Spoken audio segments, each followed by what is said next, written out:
নমস্কার বন্ধুরা, শুভ দুপুর। সবাইকে আমার আন্তরিক অভিনন্দন জানিয়ে আমি একটা নতুন ব্লগ নিয়ে চলে এলাম। আমি আমাদের ঘরে ওই লাউ ছেঁচকি করেছি, মুগ ডালকে ভেজে ছিটিয়ে দিয়ে, ওটাকে সেদ্ধ করিনি, গোটাই রেখেছি।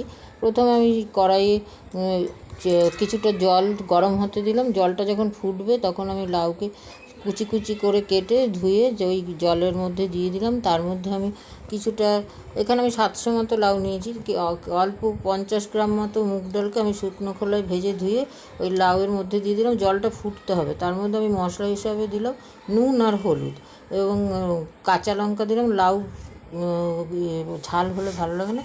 তারপর আমি ওটা সেদ্ধ হতে দিলাম ঢাকা দিয়ে। লাউয়ে কম জল দেবেন, যেহেতু লাউয়ে জল বেরোয়। এবার তারপর আবার দেখুন কী করে করছি। প্রথমে আমি তারপরে লাউটা যখন সেদ্ধ হয়ে জলটা মরে গেল তখন নামিয়ে আমি কড়াইয়ে সর্ষের তেল দিয়ে তার মধ্যে গোটা শুকনো লঙ্কা আর সাদা জিরে ফোড়ন দিলাম। দিয়ে ওই লাউটাকে ঢেলে দিলাম, সেদ্ধ করা লাউ আর মুগ ডালকে দিয়ে। ওর মধ্যে আমি মশলা হিসাবে রোজের ধনের গুঁড়ো বেশি দিয়েছি যেহেতু নিরামিষ তরকারি, আর জিরের গুঁড়ো অল্প দিয়েছি, আর কোনো মশলা দিতে হবে না। আর চিনি দিয়েছি, যেহেতু ভেজ একদম তরকারিটা, তাই এটা মিষ্টি মিষ্টি হলেই ভালো লাগে। তারপরে একদম শুকনো হতে দিয়েছি, দিয়ে নামানোর সময় একটু ঘি দিয়ে দিয়েছি।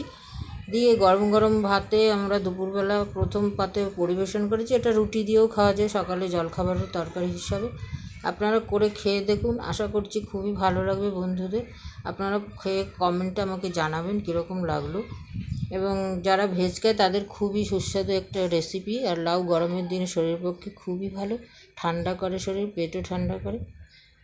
আমার চ্যানেলটাকে সাবস্ক্রাইব করবেন, কমেন্ট করবেন, শেয়ার করবেন। তাহলে এখন আসছি, দেখা হচ্ছে পরের ভিডিওতে।